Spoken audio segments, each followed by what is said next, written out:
Insurrection, I would certainly invoke it. We'll see, but I can tell you last night was terrible. The night before that was terrible. And I could tell you there were certain areas of Los Angeles that you could have called it an insurrection. It was terrible. But these are paid insurrectionists. These are paid troublemakers.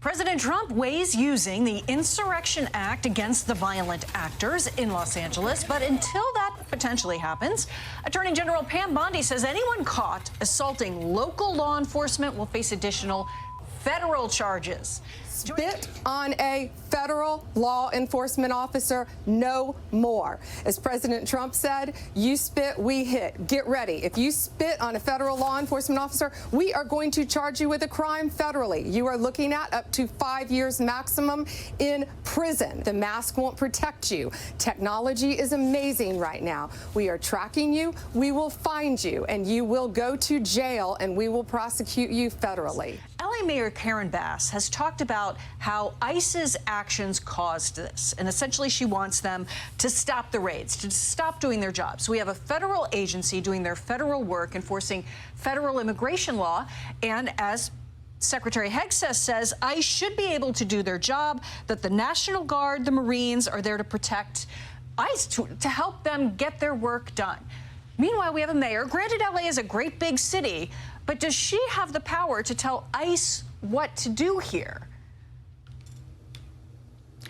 No, she doesn't. And it's a very familiar refrain that we've heard in higher education, where certain acts are viewed as, quote, triggering. In fact, some Democratic politicians have used that term to say that enforcement of the immigration laws are triggering.